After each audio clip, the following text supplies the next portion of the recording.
Hi, it's Dwyer. GamblersAdvisory.com, a free site. BettingAngle.us, a free site. It is Sunday, August 6, 2023. Let's talk about Jake Paul's victory over Nate Diaz. But first, remember, the opinion you should follow should be your own. Just consider this video to be a second opinion from a complete stranger online. Now, let's be clear here.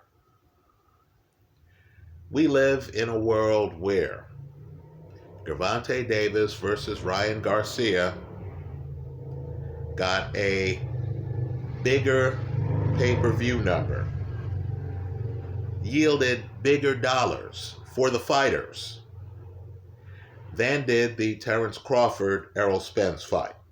Right? As I've said here before, we view Ryan Garcia as a young, struggling fighter. Just understand he received a payday bigger, I believe, than any Terence Crawford has received at any point in his two-weight class, two undisputed title run. Right? So that's the world we live in. People talk about meritocracy. I'm just telling you, markets matter. Right? Boxing purists need to understand that there is an underlying economic reality. Right? Life is unfair. So, let's talk about this fight. Understand, a lot is going on, and I mean a lot, in the Jake Paul versus Nate Diaz fight. I know this might upset a lot of boxing purists, but this is a fight that needs to be studied.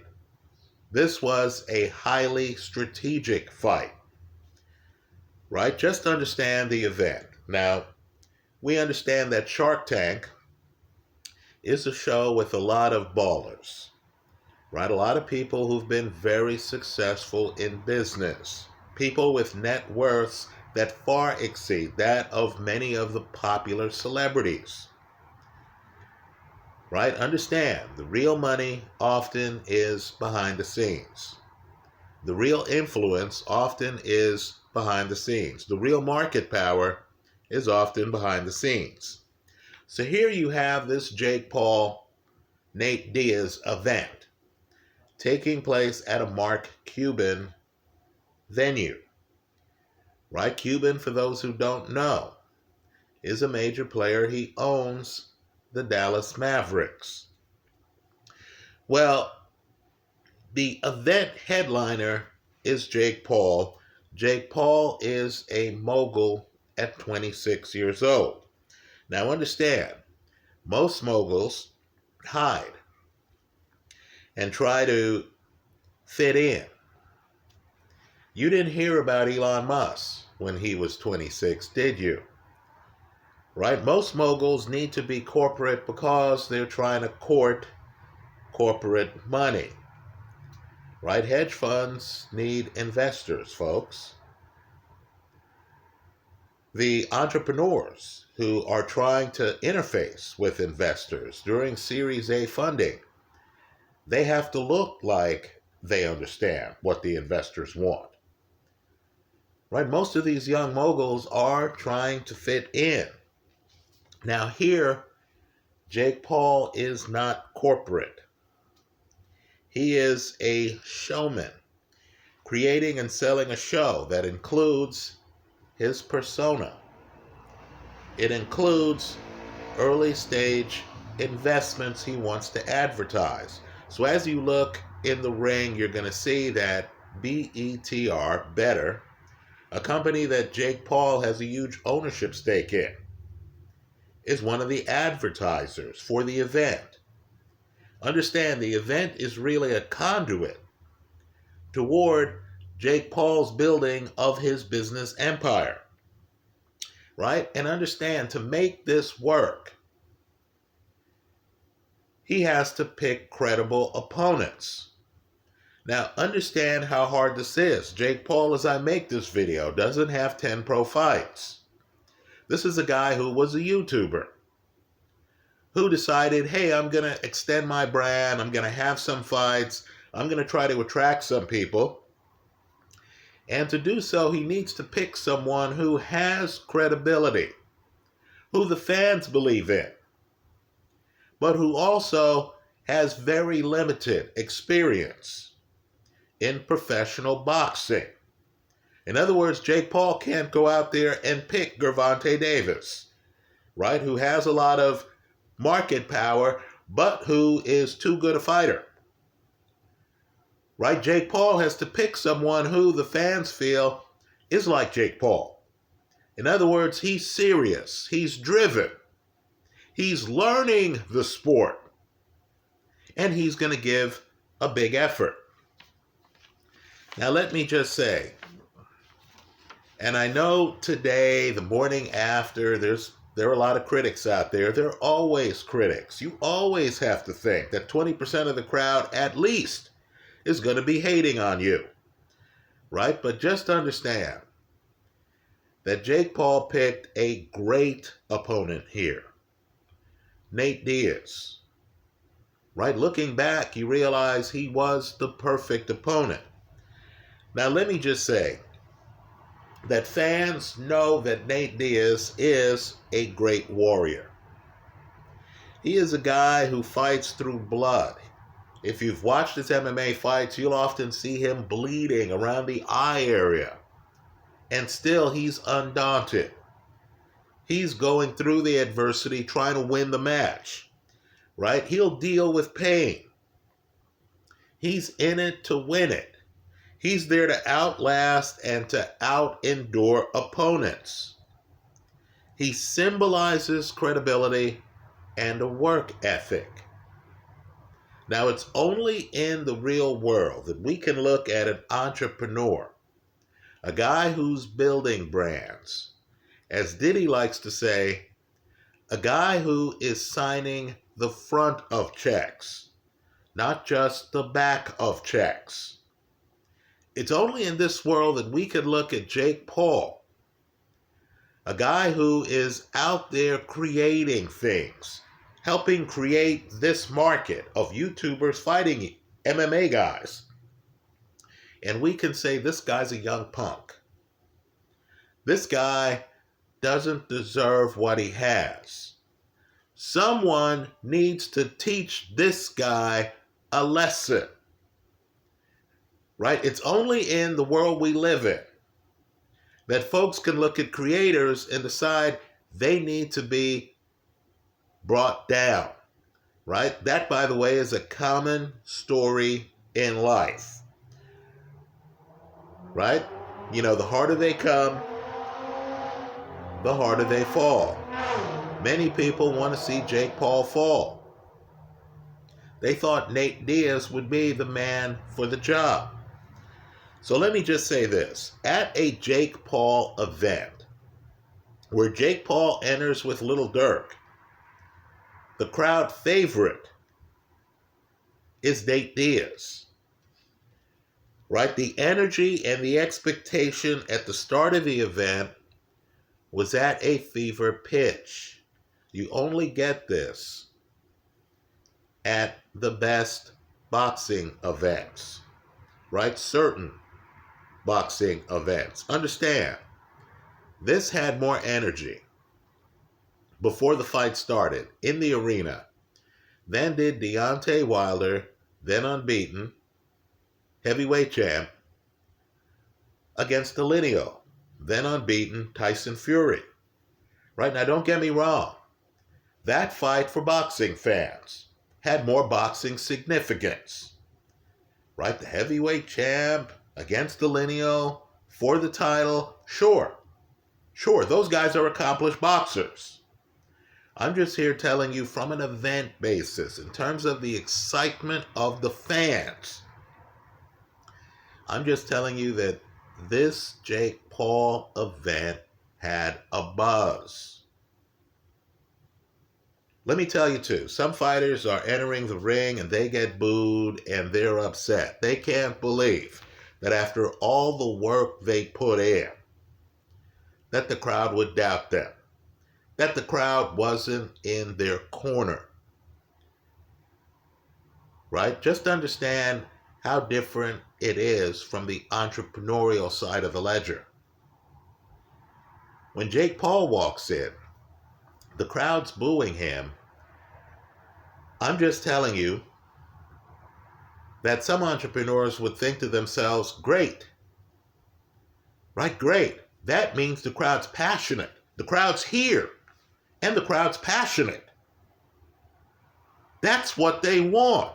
Some entrepreneurs on their way in the ring, as the crowd's cheering the other guy, they're going to think, man, am I glad I picked this other guy? I'm glad he's getting cheers. I'm glad somebody at this event is getting cheers. There's no jealousy. There's no animosity. There is gratitude. You say, hey, I picked Nate Diaz here. The crowd loves him. Excellent. For my next fight, I need to pick another guy who is going to be a fan favorite, who the fans love. I'm guessing Jake Paul here was thrilled by the reception Nate Diaz got. Right? This is very different than employees in a rat race trying to compete with each other for the promotion. No, you need to understand, when you're creating markets, like Jake Paul is, right? It's a different world entirely. You're thinking, wow, great, we got the crowd. This fight's a financial success. Great, Nate Diaz is bringing in influence, is bringing in love, is bringing in cheers for himself. This is perfect. Well, I'm just telling you, mission accomplished on the pre-fight, folks. Not every event you watch has this level of buzz. This was kind of like when Anthony Joshua fought Vladimir Klitschko. Right before the event, you could sense the electricity. You actually had that here. Right? Whatever happened in the fight, understand this event was a runaway success. Well, then the first round starts.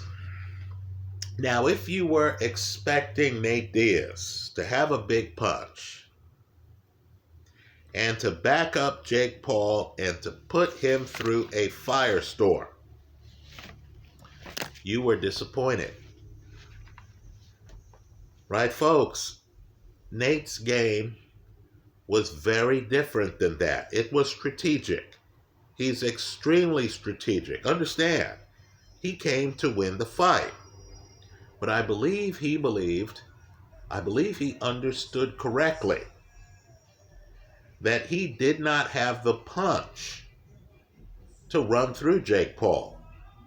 I believe he understood correctly that he didn't even have Jake Paul's punch. Right? The reality is that Jake Paul was the big puncher in the fight. Sooner or later, gravity takes over. Sooner or later, reality becomes an issue. So understand, what Nate's game was here is what his game often is in his MMA fights. His game was to make this a war of attrition. He was going to outlast Jake Paul. He was here to win, but his plan was to do his damage in the later rounds. Right? His goal in the first round is to play to the crowd, keep the crowd on his side between punches, but to protect himself against Jake Paul's biggest weapon, his big, straight right hand. You remember the one that ended the fight against Ben Askren, knocked Askren down? Nate Diaz is trying to avoid that punch. Let me also point out, too, that he does an excellent job. Right? I understand many people are criticizing him this morning, but you need to understand that he takes Jake Paul's straight right hand right off of Jake's shoulder. It doesn't land that much, folks. He's not a first round victim. He doesn't get caught flush with it in the first round. Instead, we get the surprise of the night. And it's a huge surprise. While Nate Diaz is there, trying to avoid getting hit with Jake Paul's straight right. And whilst Nate is trying to defense up, he's like this at times, walking into the pocket to try to turn this match into a clinch fest grappling match where Nate might have the advantage because Nate seems to be an excellent athlete with a strong core. While Nate's trying to get inside and clinch Jake Paul, we find out, and Nate finds out the hard way, that this isn't the Jake Paul who fought Tommy Fury. No, this is Jake Paul with now a big left hook. And understand, he can throw that big left hook as a lead punch. So understand, Nate Diaz comes out, he's prepared, he has the right hand blocked, then his opponent unveils something new, the big left hook. Nate Diaz, in the first round, is hanging on to survive. Right? He gets hit with the left hook. He does not know what to do. He's not a boxer to begin with. Now he's getting hit with big shots in a fight where when he enters the ring, he's the fan favorite. He's the star of the show. Let me say this too. So Nate gets hit with some big lefts. Nate knows he doesn't have the punch himself to just fire right back. He tries to come inside on Jake Paul. Right? He's trying to clinch Jake Paul. What we find out is that Jake Paul has put in a lot of work in the gym. Now, I understand. People are saying there's some pre-fight videos where Jake Paul is smoking cigarettes and all this other stuff. How serious can he be? Very serious. Believe your own two eyes, right? What matters is what the guy does in the ring, right? As Nate Diaz comes forward, Jake Paul isn't there, admiring his work, lands a big left hook and is looking at him. Jake Paul's not there playing the role of innocent, letting Nate Diaz tie him up. No, you'll notice Jake Paul now has a defense. You'll notice too that Jake Paul's defense is tight. So Jake Paul often has his hands up around his cheekbones and he has his hands tight. So as Diaz comes to tie up Paul knows how to avoid being clinched. That's a big part of the fight, folks. Right? Is Diaz coming forward trying to clinch Paul so he can dictate the pace of the fight. And Paul, who also has a back foot, making sure that he has hands between himself and Diaz, that he can expand. So as Diaz comes and tries to clinch him, Paul's able to expand his hands and avoid being clinched. And it's Paul being able to, as Diaz comes forward, pivot away, moving backward. Right, so Jake Paul has put in the work. Right, this is the guy who is throwing a persona at the public. A problem child persona. Right, hey, I'm a young punk, I don't respect anyone persona. A persona where at press conferences, he's grabbing hats off boxing legends. Right? That's the persona that has fans showing up to the arena hoping that a credible, dedicated, hardworking MMA guy is going to put this young punk in his place. The reality is more complicated. Paul has a great straight right. Paul has a B+ level left hook. Paul is not the amateur who's in the ring and who can only come forward, right? No, he's a guy who's thinking of defense, is thinking about not getting clinched, and is able to go backward. Right? So understand, Nate Diaz never solves Jake Paul's left hook the entire fight. Understand, it's the left hook that knocks down Nate Diaz in the 5th round. Right now, Nate might have an edge in stamina.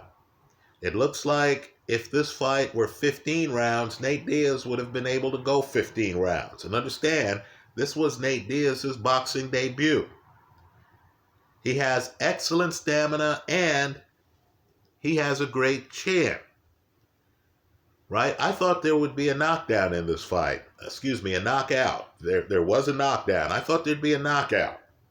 Let me also say, too, in terms of knockdowns, just understand, Jake Paul knocked down Tommy Fury. He follows that up by knocking down Nate Diaz. There will be a time when people start to expect the knockdowns from Jake Paul because he's a puncher. The only reason this fight goes the distance is because Nate Diaz has a chin and has stamina. So while Nate Diaz has the stamina edge on Jake Paul, just understand that Jake Paul is the one with the clear edge in throwing explosive punches. Understand, Nate Diaz is throwing arm punches. His real game is to, outlast you, wrestle you, then try to land some big shots late in the fight. So he's not overcommitting. By contrast, Jake Paul is putting his weight into his shots. Right? That left hook, Jake Paul is leaning in to throw the left hook. Jake Paul's punches are much harder than Nate Diaz's. They're explosive punches designed to try to end the fight. Right? Jake Paul, much more punching power than Nate Diaz, much more hand speed than Nate Diaz, much better defense than Nate Diaz. Right? Diaz seemed to, cover up, come inside, and then hope he could clinch Jake Paul and throw some shots. Right? Jake Paul finds the gaps, and there are a few, in Nate Diaz's defense. Right? You notice, too, we talk here online about leading with power shots. That's how Jake Paul is able to land the left hook. He's leading with it. He's not giving Nate Diaz an opportunity to time it and to figure out how to block it. So talent-wise, boxing talent-wise, this fight was a mismatch. The public continues to underestimate Jake Paul because of his problem child persona. Right? The public doesn't seem to realize that Jake Paul is more involved in structuring and creating these events than your typical boxer. He's outside the sanctioning bodies. He's picking his opponents. Let me say this too. Open questions remain. Tommy Fury's feints threw off Jake Paul. Right now, while Jake Paul is here and he's bouncing, which makes it harder for Nate Diaz to time his attempts to clinch him. Right? While Jake Paul has made some adjustments since the Tommy Fury fight, understand that Nate Diaz wasn't good at feinting like Tommy Fury was. Right? Fury's much more quick twitch than Nate Diaz. So Fury was able to feint, and the feints kept Jake Paul on his back foot. It dampened Jake Paul's volume. Right? Because Nate Diaz isn't a great feinter, an open question remains on what happens the next time Jake Paul faces a feinter. Right? But make no mistake, folks, this version of Jake Paul beats every other version of Jake Paul that I've seen. He's a much better fighter than he was when he fought Ben Askren. And I'll just say, too, power is what it is. right? Just understand, this is a guy with a punch. Diaz gets hit so hard that Diaz hits the canvas, then Diaz, who's a warrior type, tries to get up, can't. He's still so unbalanced that he falls into the ropes. Right, folks? Don't get fooled by the poker face after the guy gets off the canvas. Diaz was badly hurt in that 5th round. And understand, the majority of the damage is done by Jake Paul's left hook, which isn't even Paul's best punch. That's the fight I saw.